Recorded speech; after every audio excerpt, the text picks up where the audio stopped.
Well, U.S. Defense Secretary Pete Hegseth said U.S. strikes on Iran are about to surge dramatically. Joining me on the set is our foreign editor, Kethevane Gorjestani. Kethevane, I think the question everyone's asking, whether it's in the U.S. or abroad, is what is the U.S.'s strategy here? What's the long-term goal? Well, the answer to that is very unclear, and most importantly, it's very unclear coming from the U.S. administration itself.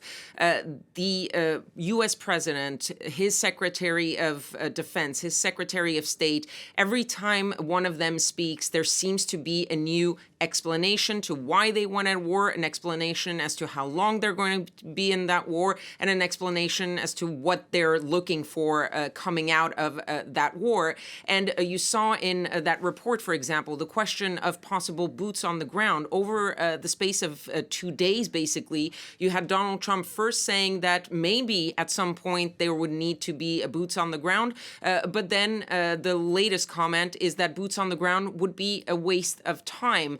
The president talked about possibly a 4-week operation to deal with Iran. His Secretary of Defense, Pete Hegseth, said it could be up to 8 weeks. And now you have other people in the administration saying it could be 100 days. So there again, you have some confusion. It doesn't seem like the administration knows exactly where it's going. And the question of what the ultimate goal is obviously the same issue. First, it was the nuclear program. Then it was the ballistic program. Then it was regime change, but it was not regime change. And the question of who would come after the supreme leader is also unclear. You have Donald Trump in one interview being asked about that, and he said, well, we had several names to replace him, but I think they're all dead now. So it seems that the operation killed the people that he thought might be working with him, because that was the sort of idea, maybe a Delcy Rodriguez of Iran, referring to the vice president of Venezuela who came in after Nicolas Maduro.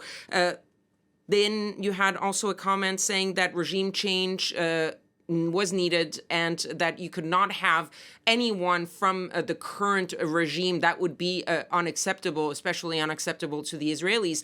So what I'm painting here as a picture is the fact that at least publicly and in the reporting of several of my colleagues in the U.S., there doesn't seem to be a plan, whether it's a military plan for what happens in Iran or a political plan for what comes after, if this regime actually falls. And that is something that is likely to worry Americans, those at least who pay attention to foreign policy and who are wary about possibly the U.S. being dragged into a long war. Yeah, it does seem like